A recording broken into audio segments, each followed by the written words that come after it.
journalists or respected politicians come to us, I always invite them to Donbass because I think that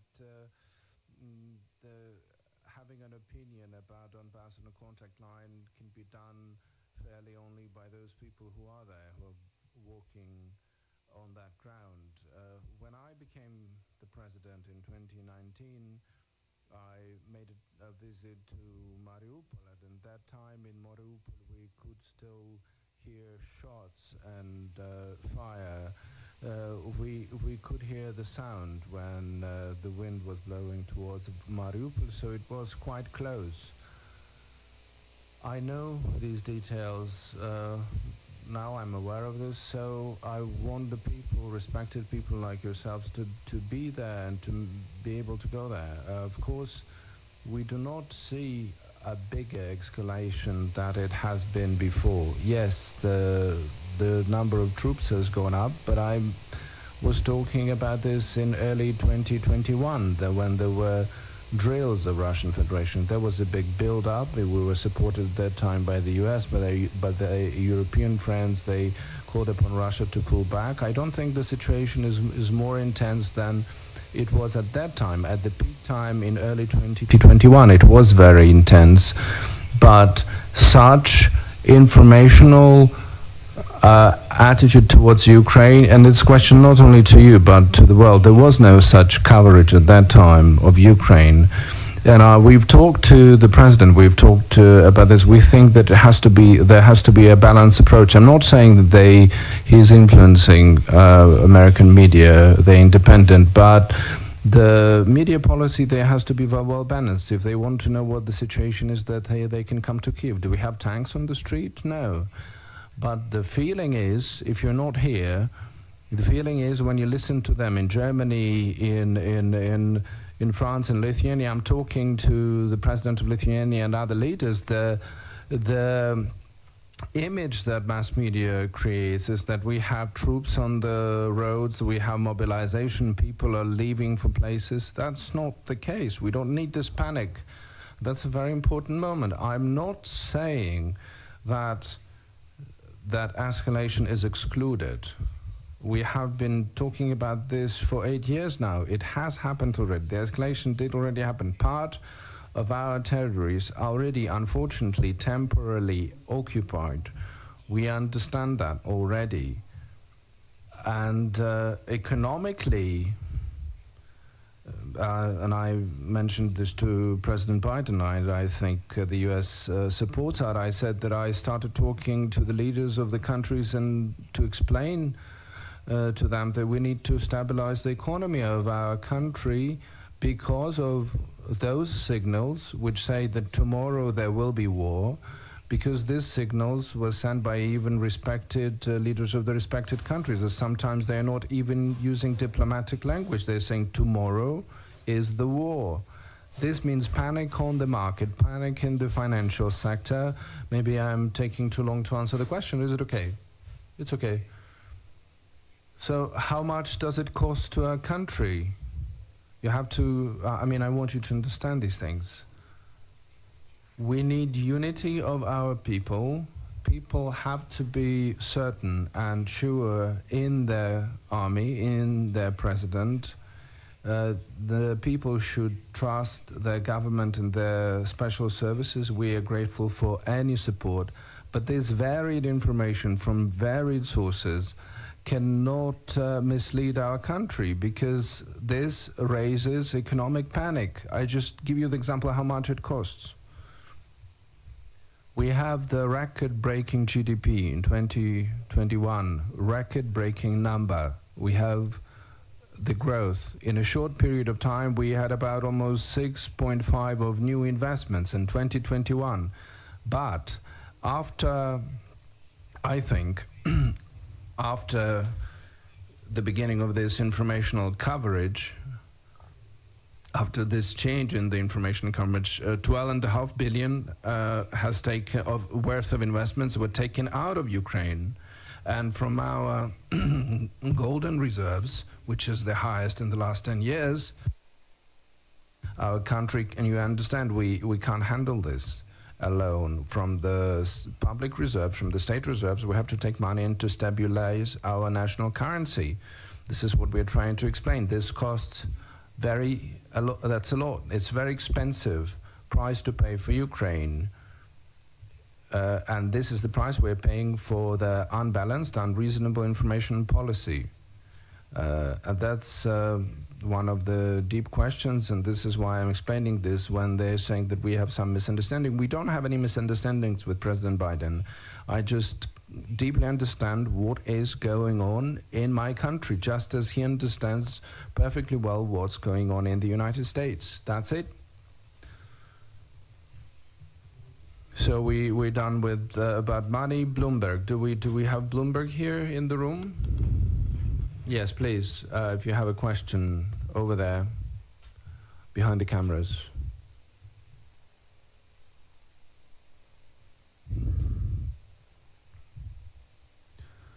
Thank you. You mentioned money.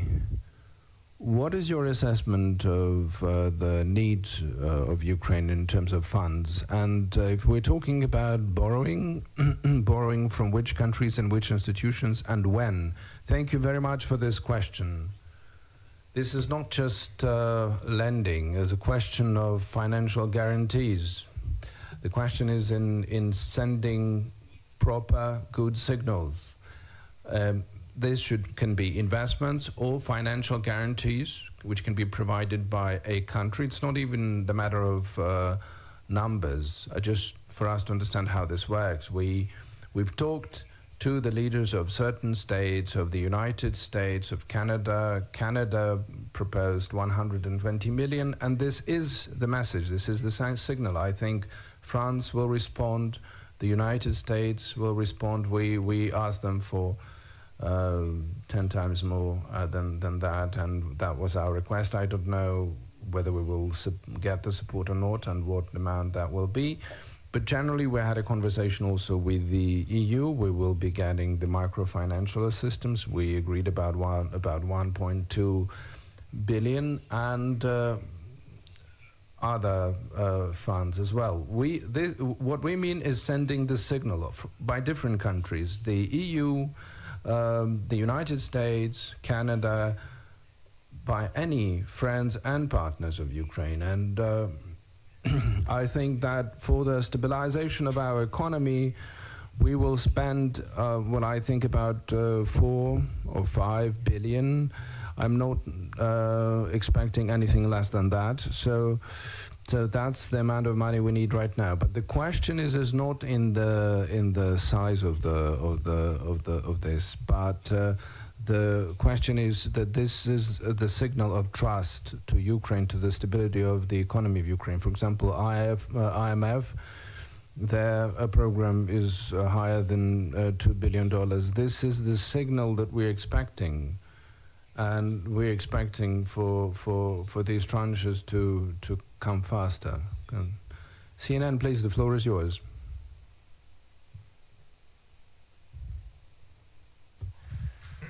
Thank you, right. Thank you very much for giving me this question. In your conversations with President Biden, what are you telling him that you need most of all from the United States that it is not doing to help you better confront and deter Russia? What are you asking for that he's not giving you?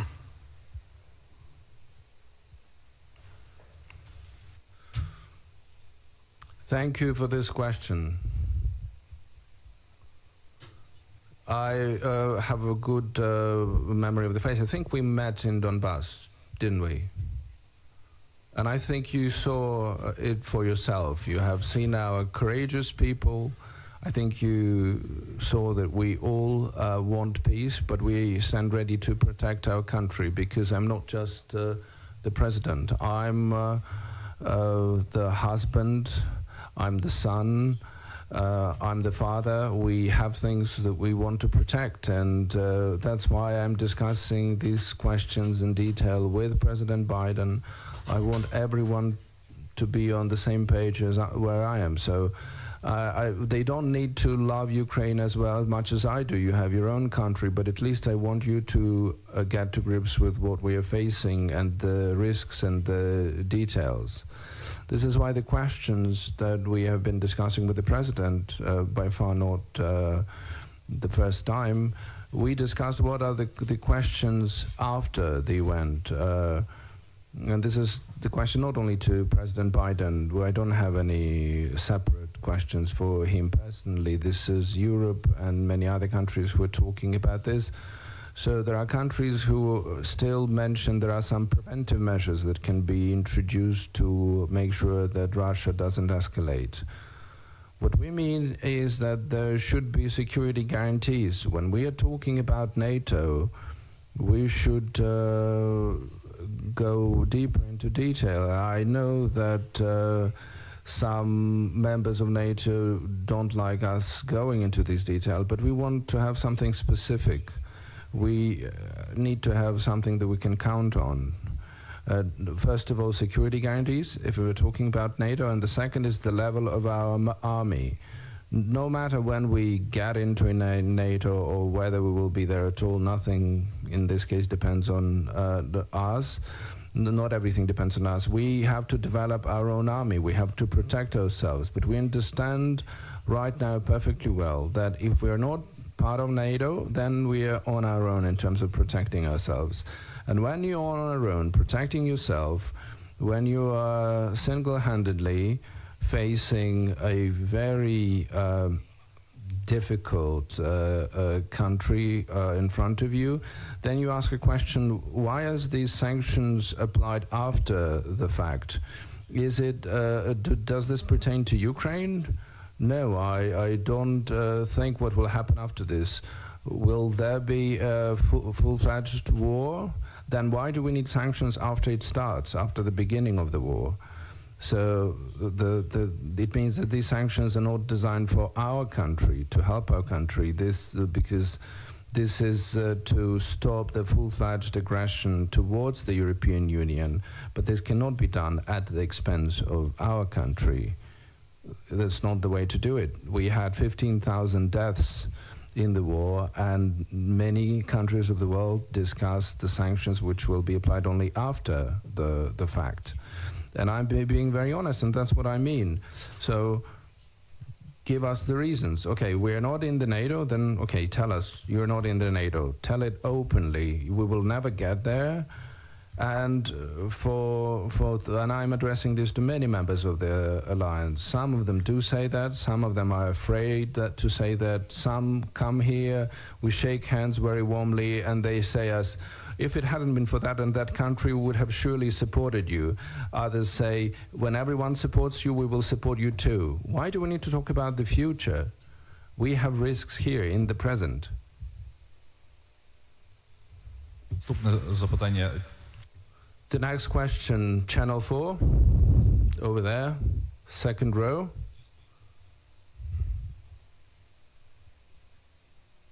President, you have thanked the British government for providing some anti-tank weapons, but what about the fact that London is a centre for the laundering of Russian money? Are you concerned that that will undermine any sanctions, and what do you want the British government to do about that?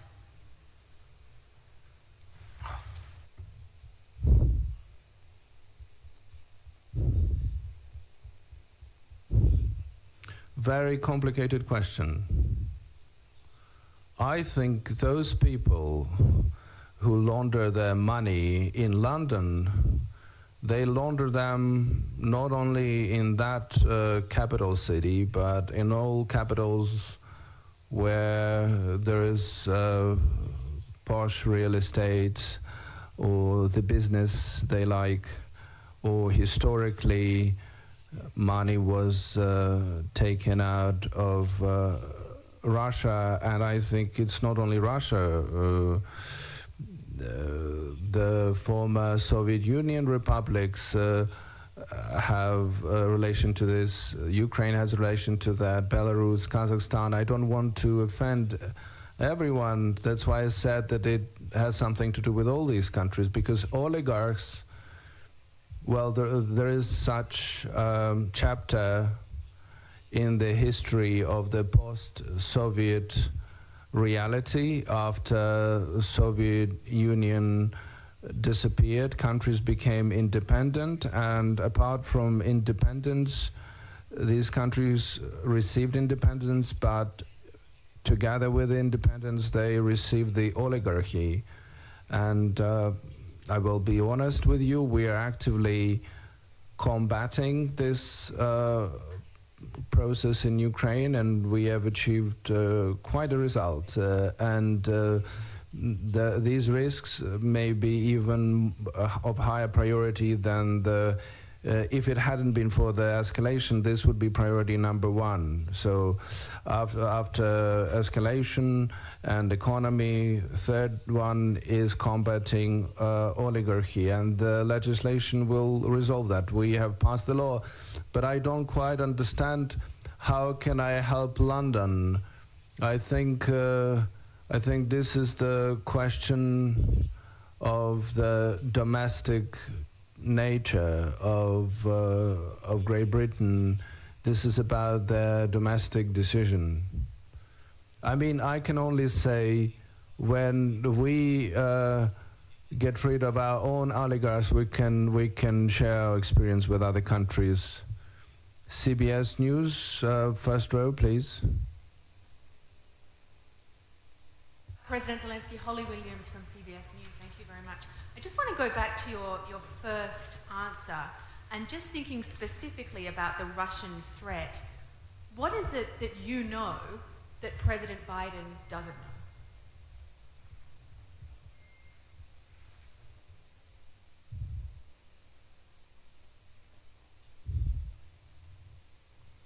Thank you for this question. Something that we know that President Biden doesn't know. As a president of independent state, may have its own. I may have my own secrets, just like the president of the United States. I think we have very open relations, and our secret services are sharing lots of information with each other.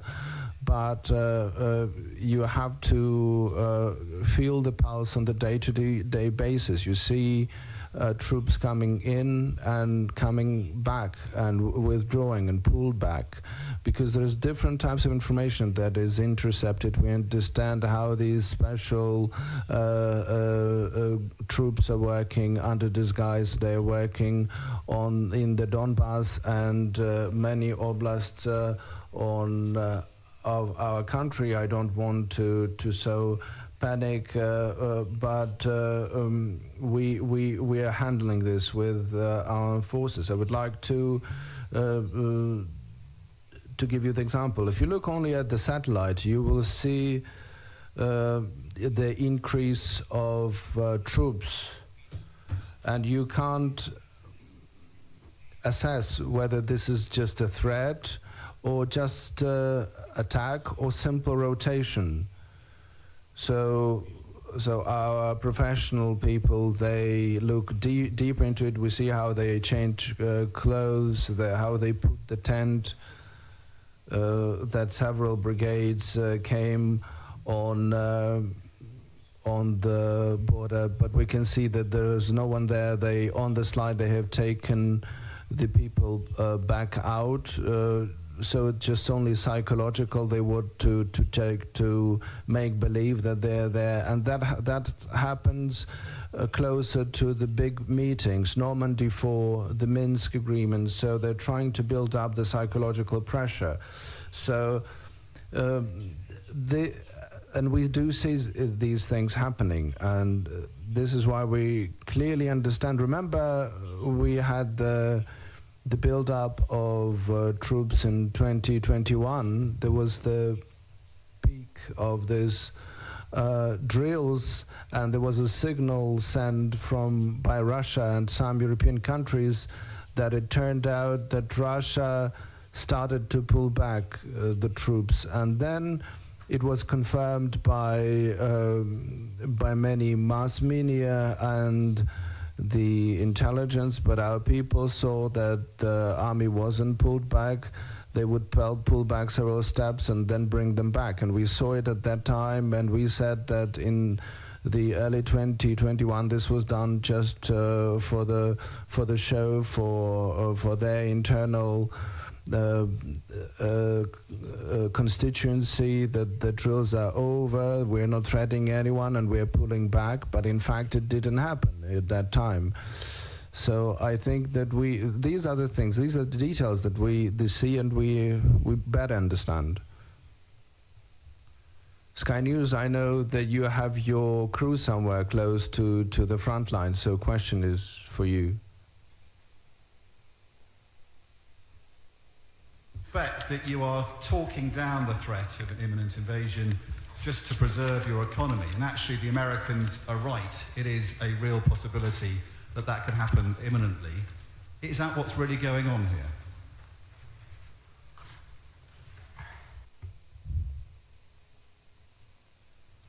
Thank you for this question. It is very strange that I'm being suspected of something. I think in my life I haven't done anything to be suspected of things. I think you mistake me for another president of Ukraine. I think, first of all, I'm the human being. That first of all should be the human being, and the second comes the economy. And for me, the question of the possible escalation is not less acute as for the United States and other partners. I'm not managing the country just like as in your film, Don't Look Up. This was we're looking up, we do understand what's happening, and we're talking about this. We're talking about this with our people. But we have been in these situations for 8 years, so we shouldn't be only looking up, we're also looking on the ground. And for us it's an important question. We may lose the economy of our country. People come first. The imminence of threat or the probability of threat is there. In 2021 it was the same. In 2020 it was less. In 2019, after the Normandy war, it was even less than that. Day before yesterday, there was a meeting of the Normandy 4 advisors. I think, so there was a meeting. So, indeed, so if it's not just a political theater, and this is very serious, it means that these are steps towards the dialogue, towards peaceful resolution of this process. This is why I think this points to the fact that we have to be very careful in how we speak out every day, every minute, when we are trying to say that the war will happen tomorrow. We can't say that the war will happen tomorrow. Please believe me that the war will be by the end of February, or as they said in November, that the war will happen by the end of the new year, and then they said Happy New Year, but we have new information. The war can happen in January, in February. Yes, it may happen. Again, unfortunately, and let's just put 3 dots here, but not just one full stop, and say, yes, for sure it will happen. Because we understand what's happening to people then. These are courageous people, but the courageous people have to protect their country and keep on working at the same time and keep on bringing up and nurturing their children, because this is life. News, так, ось другий ряд праворуч, будь ласка. NBC News, the third row to the right. Bradley from NBC News. I'm just wondering, we see so much of what the Russians are doing in terms of increasing their troop presence on the borders. What is it that you are doing? How are you preparing for what everyone is describing, except for the Ukrainian government, as an imminent attack? Окей. Да. Дуже дякую. Thank you very much. How we should act? we should have no panic. We have a powerful army. We have to arm our armed forces. They have everything, but it's never so as much as we can provide considering the capacity of our economy. This is about the economy again. With a powerful economy, you can increase the equipped state of your armed forces, give them a better payroll, they need it, and we're increasing their wages and salaries because they actually put their lives at stake. 15,000 people perished in this war, and you know that. I think that we are having this situation when we fully trust in our armed forces. They are not novices, they're not rookies. It is a serious body of soldiers. For the NATO level, I think that we are not worse than any NATO nation in that respect.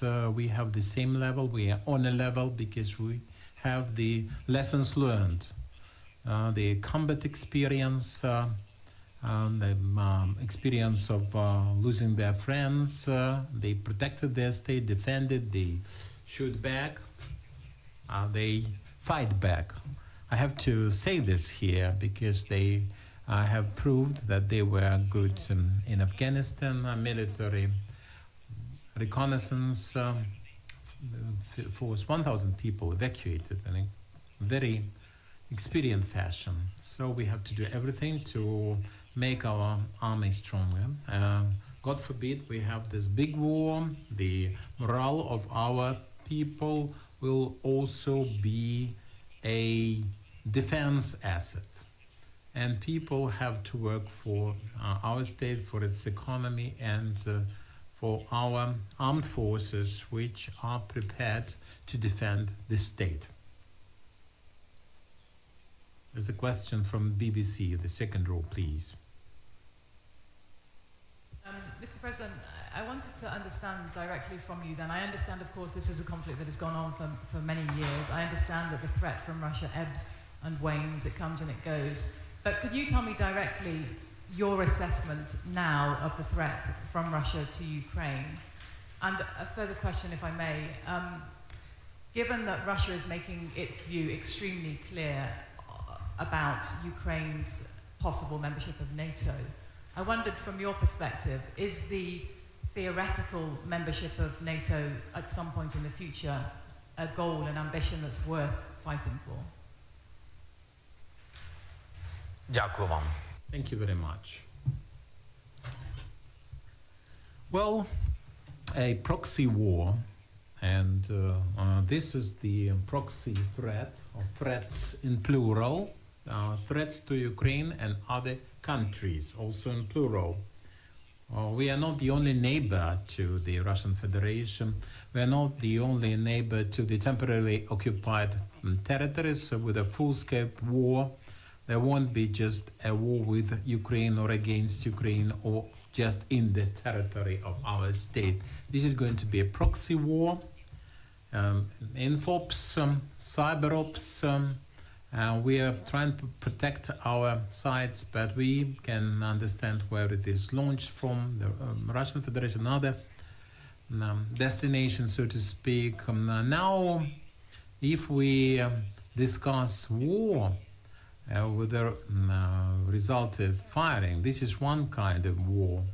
This is the 20th century war. We are having a different type of war right now, and we are in this situation. We've learned to protect ourselves, and we are very grateful for the assistance. But we have learned to live with this and develop with this. And that's what I was talking about. But the threat is imminent. The threat is constant. The proxy threat I was discussing, it can be any kind of strike, and there can be any kind of grenade being exploded, and the secret services work to this effect. There are many things, subversive things, many sites. I don't remember exactly, but recently we had this something of the kind, but we have learned to protect ourselves, to defend ourselves. This is our life. We have to lead, taking it globally as a global issue that we are facing, protection of human life. There we can raise the issue of NATO membership, the second part, the latter part of your question. And of course, the security guarantees. It's not being defended by somebody else's army instead of our own. But we are talking about preventive sanctions. I talked with the president about that and many interlocutors. NATO is not about war. NATO is about sanctions. We have to find some preventive measures. NATO is one of such sanctions. If it is not NATO, then point to some other security guarantees. Tell me about those safeguards. One interesting thing. We keep hearing this powerful voice from Germany. No hard feelings, mind you, but they are telling us diplomatically that, for example, if tomorrow we have this build-up on the part of the Russian Federation, we can forget about the Nord Stream 2. How should I interpret this? And here's why I have this reaction. Yesterday, when there was no such discourse on the in-depth escalation this year, the build-up, and we discussed the Nord Stream 2, they would say, if it is launched, they said, Ukraine will get some security guarantees, energy security guarantees. We discussed that with Germany, with the United States, with the EU, the sort of guarantees we could expect. And we discussed that with the European partners, and the European partners in their turn had to discuss that with the Russian interlocutors, the transit of gas for 10 to 15 years to be prolonged at least, to be renewed for this period with a contract to that effect, with the reversed supplies from our European partners. Now we can see how the discourse is changing there. Nobody is talking anymore about energy security for our state. They say if we have the build-up, there's no Nord Stream 2 then. Well, that's the proxy war for you. I understand that people have their concerns, they have their challenges, they have their troubles and interests, which we call national, but you can also have this fellow feeling for other peoples. So when we are in NATO,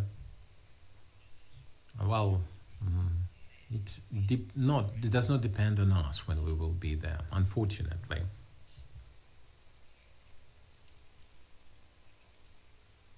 Is this a question? A request? Greenwich from 7 News.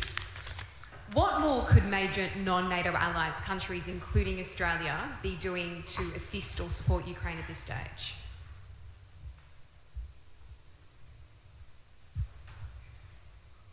Натиски партнери.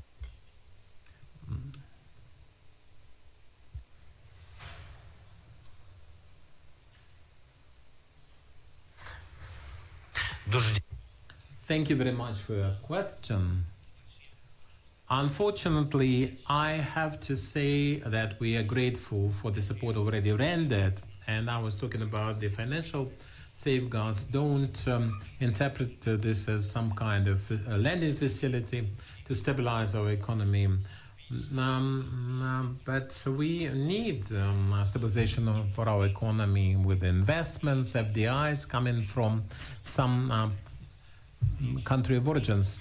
This is not for the sake of mere development, but if somebody believes in our stability, in our future, can lend their helping hand, not instead of actually undermining our position. And they will come in maybe for 10, 15, 100%. It is too early to expect for the income. The income is, the profit is for the future. The profit, the income is in the attitude, talking of Australia and other partners, You're welcome. Invest in our country. Please demonstrate that you believe in Ukraine. In Ukraine, you trust. And talking of NATO, I'm not supposed to discuss NATO in every single answer I'm giving here, but we can see no alternatives for the purposes of security. There are other countries, if they are prepared to offer some security option or defense option or some other format of alliance to provide assistance, real powerful assistance at a particularly difficult moment. We're prepared for this. We are working on such options. This is very important, you understand. So with the NATO, I dropped that line somehow, but NATO nations, what will they do? Just to excuse this example, but this is just an example. We are in this difficult situation presently, and that's why you're all here. And we are very grateful to you for your attendance. But if the war happens, tell me please, which army of which country will be prepared to defend us? No army, no country. It's not going to happen. And this is very scary for NATO, because if Ukraine is in NATO, and then, God forbid, something evil happens, they will have to defend their member. And this is a very serious challenge for NATO. But let me tell you this. Some European countries think along those lines, and they count on having no risk with Ukraine as a member. But if there is this big war we have all been referring to here, and the war starts, it will be also at the borders of some NATO nations, for certain. And we can expect some provocations there, because some of those countries used to be the Soviet republics in their day. And are you sure that, can you be certain that if the smaller, in terms of size, NATO members say that we are having a war at our borders, are you convinced that they will be protected, defended, or somebody's going to die for their freedom and statehood? Wall Street Journal, the first row, and to my left. You can see that they need it, right? Thank you so much for having us here. We just heard part of your speech to the foreign ambassadors, and we heard you tell them to keep calm. Obviously, that's your message here as well. I'm wondering, beyond just the talk of imminent war, if you're trying to, if you're at all concerned about some of the divisions that are starting to come to the surface within NATO members, especially as they talk about the imminence of war, and then also their differences start to become more vocal. So if you can talk about that. And if I may, just one more question. U.S. Secretary of State Tony Blinken last week talked a lot about the domestic political issues that you're facing right now and some of the struggles. We saw former President Poroshenko in the streets just a few days ago. Can you talk about how concerned you are about that issue and how it's challenging you to confront this threat? Thank you.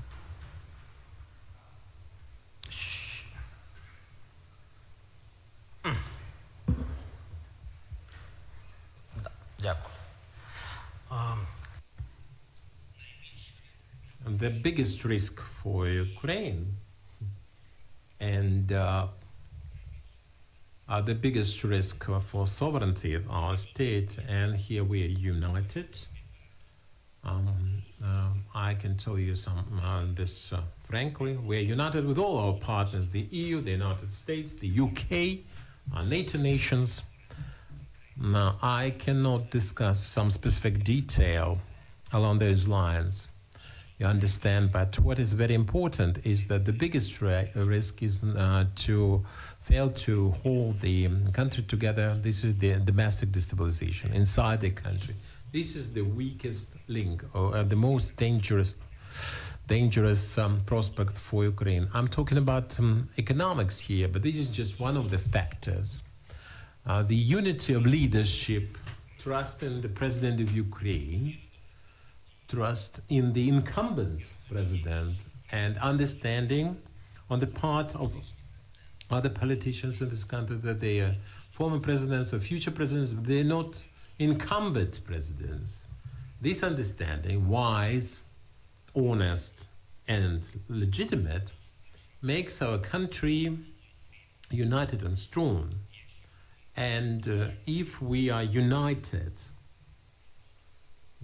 as a people, with the army, with this stable leadership in this country, the escalation risk coming from the Russian Federation will be considerably diminished. We remember developments in 2014, 2015 in our country. The lack of control of the situation inside the country in terms of legality, the law enforcement bodies, public order, that can lead to escalation. This is the highest probability situation when we have some actions from or on the part of the neighboring country. What you see here is one of the risks. It is caused by the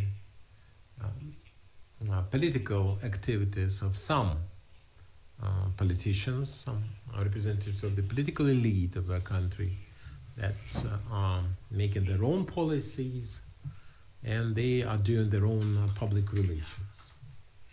That's all. I did not see any disturbances in our streets. We see no disturbances, and we can say that what is happening, when it's happening. For instance, there's no somebody is on a leave, and everything is calm and peaceful in the streets of Ukraine. When somebody comes back, that somebody, people come to the presidential office or block the parliament for that matter. But it doesn't matter whether we have this COVID pandemic and they have to vote for very urgent appropriation to deter the pandemic. They don't care. I'm very happy that I have no political background. At first I was shocked. They don't care, just don't care what is happening in the country. There's a war, we can deal with that. Business, we can deal with it. But on an everyday business, they do things using their agendas and trying to present a schism in our country and a division. And I wouldn't discuss this topic at length. I would like to discuss the things that interest you, because I don't like to talk about the past. That's bygones be bygones. But I think that they are a product of our legacy, the Soviet legacy. They represent the oligarchs, tycoons. Unfortunately, they can have business. They have my generation worked hard to have a business, and that's kind of people who defend their state. They did not privatize anything that exists. When the time of disintegration of the USSR came, for pennies, we made our own fortunes in every penny of it, and we're defending the state. My generation. Let's talk about This Deutsche Welle, the second row, at the center. While you are approaching the mic, please put one question so that as many people can put a question as possible. Deutsche Welle, I would like to ask, you've mentioned Nord Stream 2 before, but there's another discussion about Germany, and that concerns delivery of weapons. Germany is providing helmets and field hospital, but it has categorically refused to send any deadly weapons or other military equipment, and it has also had a role in other procurements from other countries. How do you assess Germany's role in this conflict?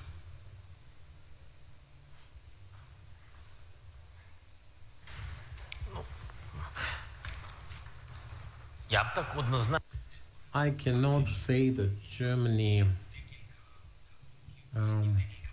is to blame, but because there are several steps and several platforms. Once Germany supported Ukraine, supported on numerous occasions from the very beginning with the reforms, with the Normandy formats. When the war started, Chancellor Merkel made very important steps to resolve the situation. She had contacts with the Russian president to that effect, and I had a special relationship with him. That's the way I see it. And presently we had this meeting. My head of office, Andriy Yermak, reported that France and Germany supported Ukraine trying to start negotiating after such a long break or interval in any kind of talks. This is one direction. There's another one where I think that Germany can do a lot. A lot depends on Germany. This is consolidation in the alliance for support of Ukraine. This is the vision, not just in words, but in deeds,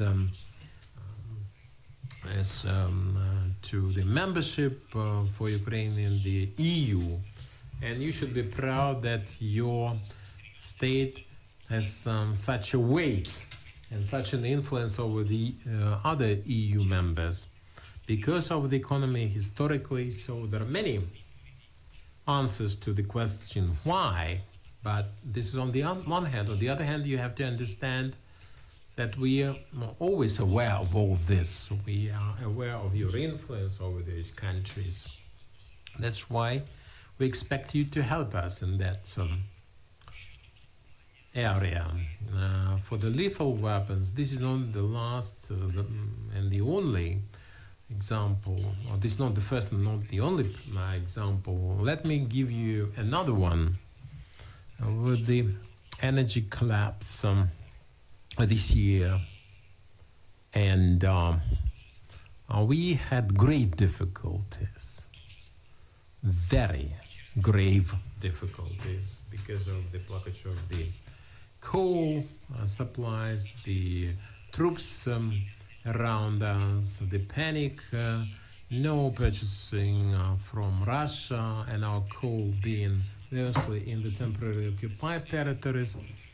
And what we have in the territory, we would bring it in from the United States by sea. We needed natural gas because our own wasn't sufficient for that. We know what Russia did in that situation. We are aware of the details. But at that point, we were approached by Moldova, and they needed assistance. Maya Sandu, president, said that our people are freezing. They talked to Russia. There was some kind of concession. And when the EU was supposed to provide all the support for Moldova to demonstrate that a new, young and energetic president enjoy that support with the European vision, seeing Moldova and the EU, but they started thinking about it with the red tapes and some wheels within wheels being considered, but they are freezing now. And we gave him what we could, as much as we could share We gave her what she asked for. We did not expect things that would happen 2 or 3 months later, and we did it. So this is about weapons. It is very important to help when there's a need. This help, a definite need. This is a serious signal issue. This is a serious challenge presented. I don't wish that Germany, or the people of Germany, I don't wish that you feel in your own experience the same thing around your borders like what we have. I would never wish this for anyone. And I once told Chancellor Merkel about the Nord Stream 2. I told her, I understand that this is business, this is a lengthy process and so forth, but just imagine that you have those troops at your borders, at your doorstep. Would you arrange a Nord Stream 2 with them in that situation? So where's this contact line like we have in the Ukrainian Donbass for business and reality? Where's the contact line? So I do not wish that you have the same situation. We'll get out of this with flying colors, I'm sure, but I would never wish this for you. But if you have been in trouble like this, we will help you. We'll be there for you, I can assure you. Fox News, closer to the line here. Mr. President, thank you very much for having us. And thank you very much for taking my question. I want to talk about 2 individuals. 2 questions. Number 1, President Biden. You've been critical of what some of the things the U.S. has been doing. You've been supportive. What is he doing wrong? What is he doing right? What do you want to see from him? And the second person, we've been in this long session and I haven't heard this name once. It's kind of central to everything. Russian President Vladimir Putin. What does he want? What does he want to get out of your country? How can you deal with him? What kind of a threat is he? So, President Biden and Russian President Putin. Your thoughts?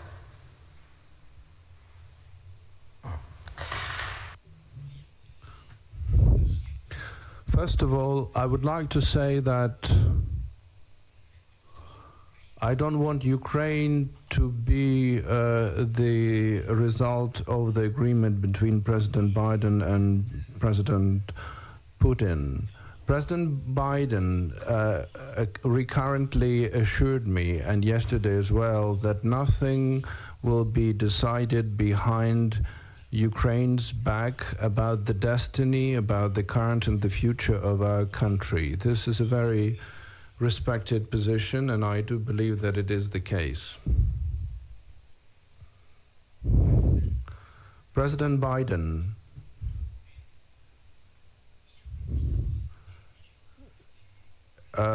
doesn't owe anything to Ukraine. I'm not being critical of President Biden. I'm being critical of anyone and myself as well. We live in the present day, we fight in the present day, we survive in the present day, we want to bring back our territories, we want to stop the war. I'm not being narrow-minded. I see these things. I see these things in the broad daylight. We've lived here for 8 years in this. We know Russia for much longer than 8 years. We know that. And there are people who support us on the other side as well. And this is why many of these doors I'm talking about are closed. But as a president of Ukraine, I need to knock on all the doors, the doors of all leaders, and propose different formats, propose different platforms for agreements. Not only the platforms where we can get a result, but at least to start the talks. Because when people are talking, there are no places for weapons there. That's a good start. So what the President Biden can do, I don't know whether he can do. I would like to believe he can do that, and that he will succeed. And that is to have a negotiation platform between the US, Russia, and Ukraine. At least this would be a parallel process. I'm not saying to choose between this and the Normandy format, but again, we have to knock on all the doors, talk to each other, look for common things, start the dialogue, and stop for a minute and talk about the humanitarian things, talk about NATO, about risk. Some want to go to NATO, some don't want to be in NATO, but what do you propose as instead? How do you ensure energy security for Ukraine? These are related things, related questions, and I would like very much for President Biden, and I would like that, and he knows that. Each time we talk, I'm proposing different steps that could come from our country. I don't want to go into details of this. These are on the starting levels, but we are talking about this with him, and I do believe that he can help us, because the United States is a big economy, is a big country. That's why. And what did you ask about Putin? Hi. What is your feeling about President Putin? What is he up to? What does he want? How can you deal with them? What is the danger?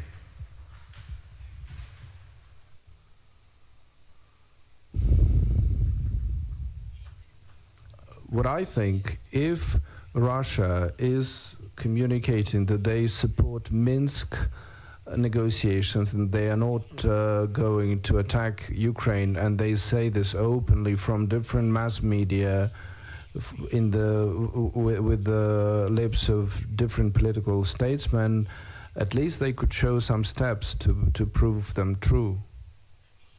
I mean, why do you need so many soldiers or there? Why do you need to have these drills so often?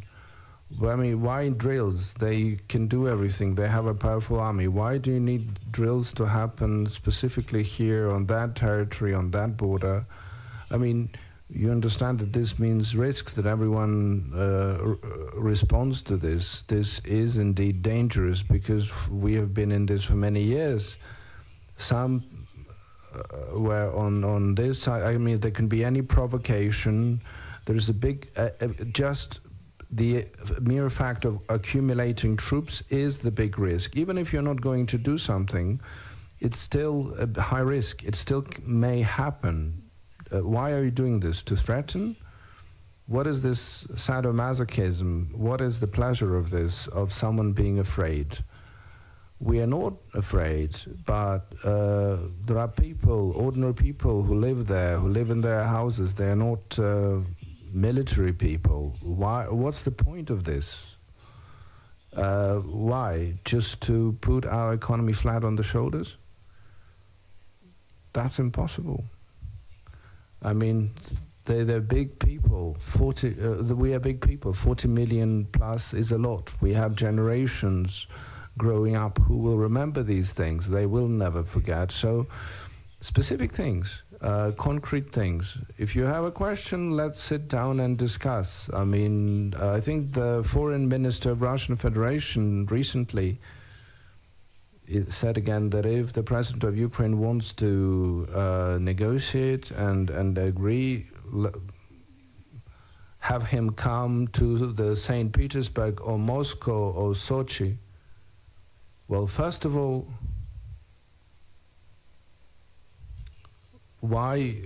And then he says, but we can't discuss questions of Donbass there because this is internal Ukrainian issue. So why invite in this format, in this way, for the person to disagree because of the way you put it? I mean, you are an adult, you are grown up. Why do you do it like that, in that manner? So, I mean, have nothing else to do. Why are you proposing things that won't work? So it means you don't care whether the person has died on the border or not today. So it's just blunt cynicism, high level. That's it. I mean, how can I not talk about Donbass? The whole world is talking Donbass, and I, as a president of Ukraine, shouldn't care about what's happening on my borders or on the borders, on the contact line? And how can you offer me something like this? What for? But I do want to meet. I'm not afraid of any format. of the meeting. Bilateral? Okay, I don't care. I'm ready. Why do you need to invite me to Sochi, of all places? For me, what? To ski there? I mean, what are we talking about? This is serious things. Okay, let's meet in Odessa. Let's swim in the water there, in the sea. I mean, it has to be serious. People don't understand the value of the human life, and that's what it's about. I do support the serious dialogue. We have lots of challenges. We have lots of questions. Okay, let's not discuss all of them. Let's take one, any. Okay, the exchange of prisoners. Why do you care? Are you getting satisfaction from people sitting there in prisons? Like, what's the point? What is your historic victory in this? So you will be in the history because people were kept in prison there? Why? I mean, I think this is the wrong position in the first place. It is fruitless. It's about someone willing to break someone else, getting the result you want. The life goes by, and the minister, their minister, is not a young person, and the life goes by, and new generations come. We need to agree. We need to negotiate.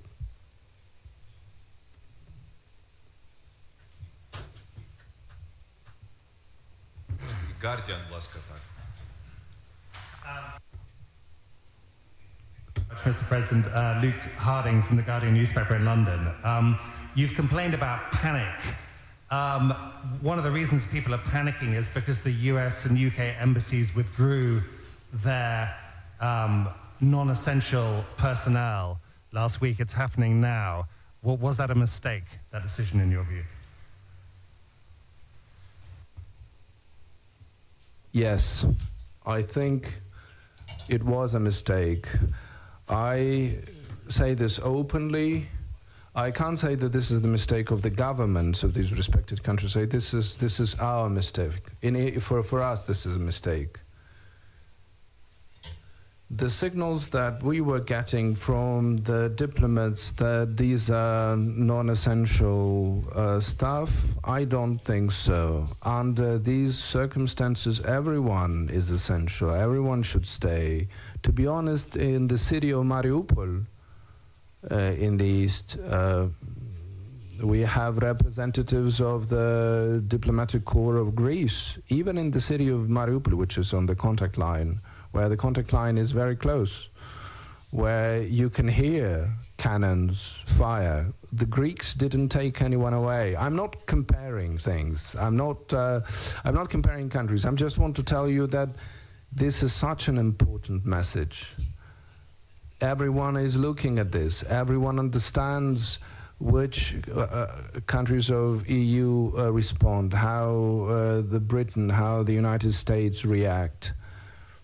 I think that embassy employees should be here.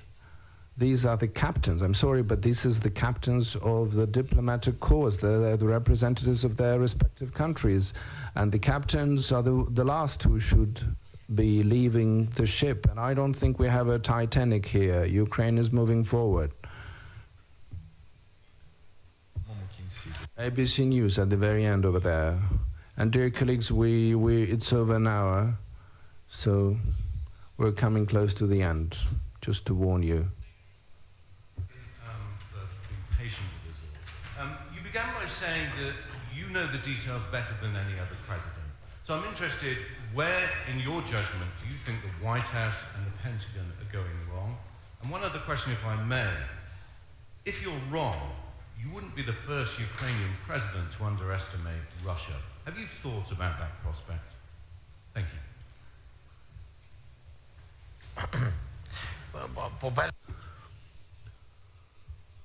I think your assessment is not quite precise of what I said. We are getting ready as much as possible to any scenario, and we have several.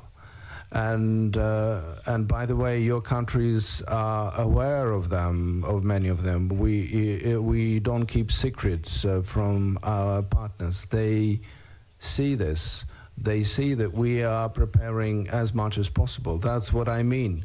Getting ready versus saying what we are saying, and specifically, are different things. I think it has to be a quiet military preparation and quiet diplomacy. There are things we do share with our partners at any case, regarding any case of possible escalation. We do all it takes on that side. It's not that we're acting as if it's not the highest level of threat. We are getting prepared for the high threats, but we understand the reality that we are in.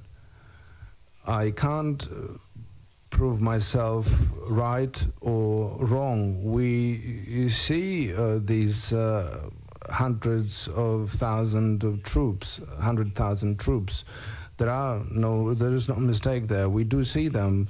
The risk is that there are just too many of them, that there could be any provocation and the probable escalation may be triggered.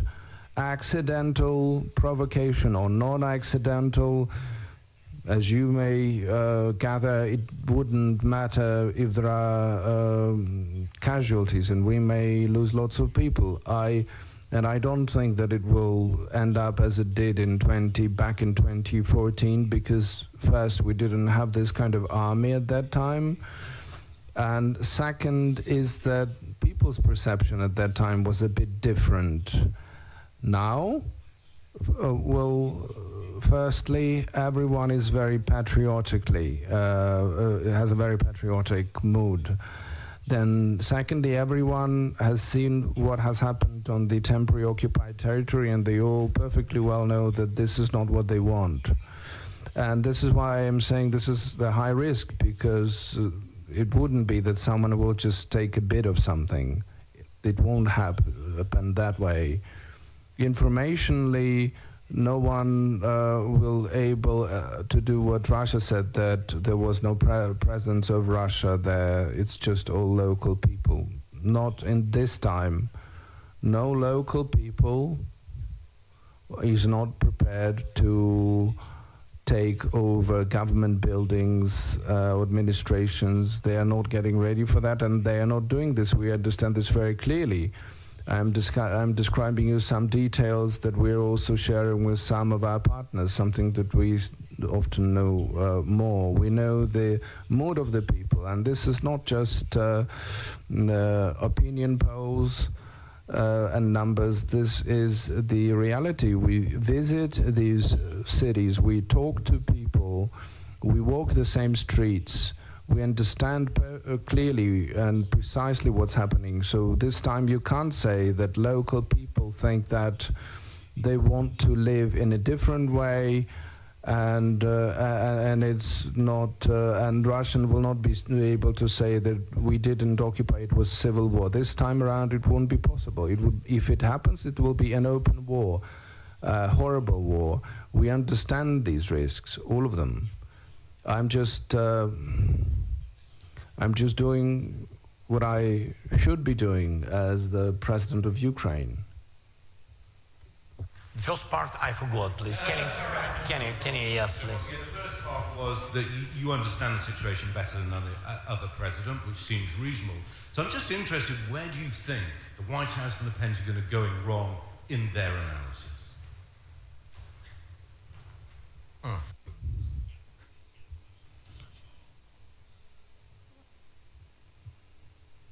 I don't think that the White House is going very wrong in their analysis. I don't think so. I think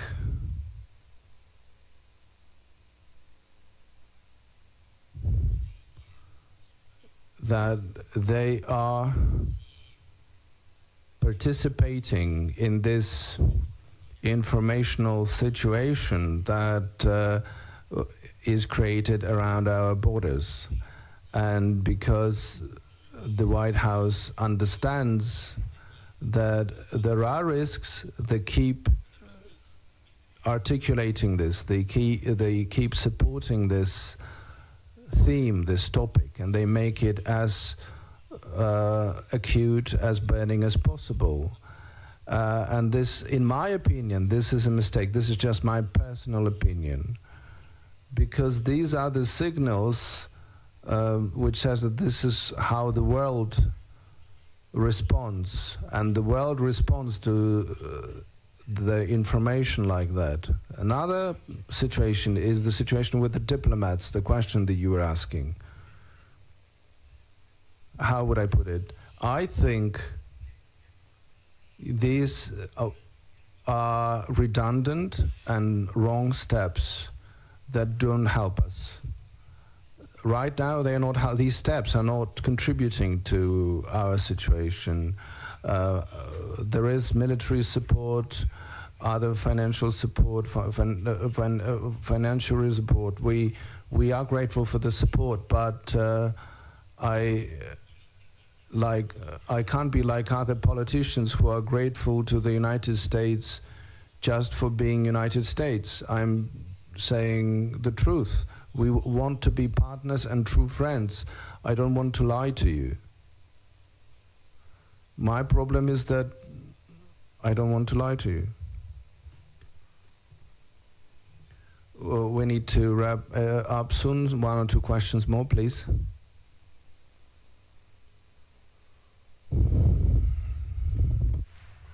Привет, Mr. President. Crystal Gamassing, Global News. Your Chief of Security and National Defense told me earlier this week that it's not just about troops, but about cyber attack, a terrorist attack on key infrastructure. Can you share any information about any of those sort of physical or cyber attacks that have been identified or prevented?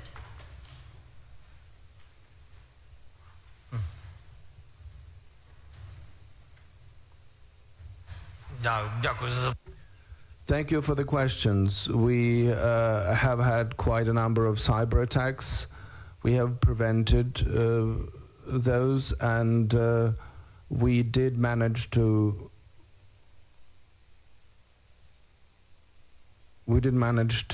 restore and recommission many websites of our government institutions. In terms of the physical attacks, I think our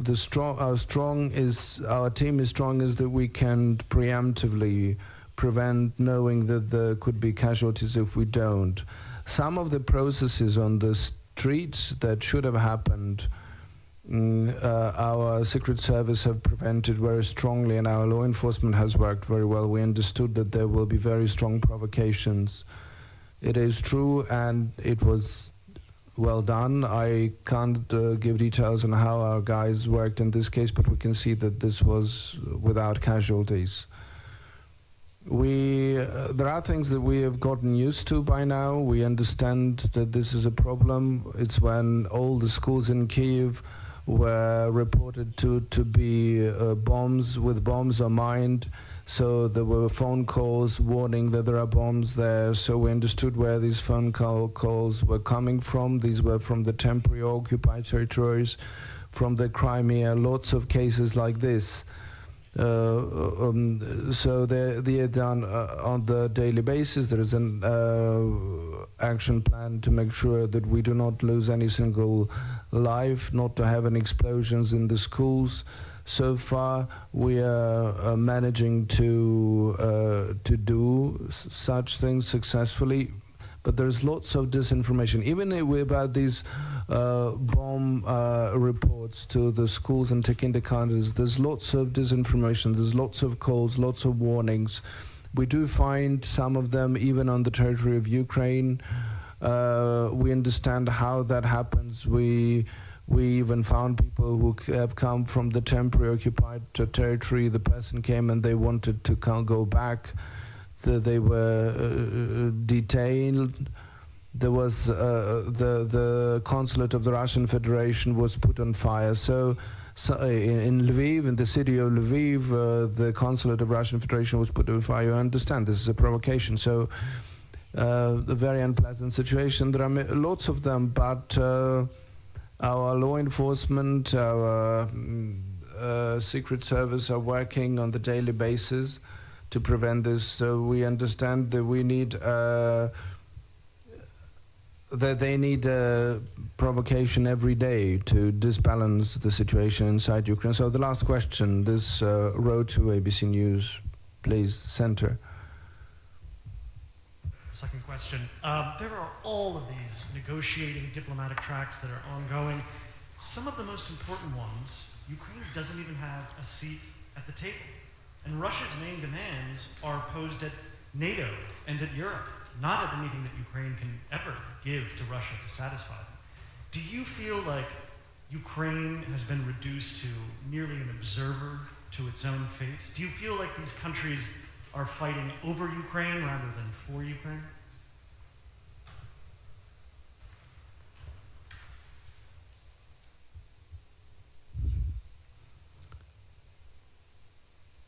Thank you for this question. You know, I don't know about all negotiations, although I possess quite sizable information about official and unofficial meetings of the leaders of the countries. And the question that the Ukraine has been discussed by these leaders, it's clear the people meet and they discuss some of the burning questions. We want Ukraine to be the entity, subject, not to have outcomes that would influence us without our participation. But I think, according to the information that we know, so far we managed to achieve this. Our partners, I think, behave with us in a partner-like approach, or some of the things that we mentioned today are not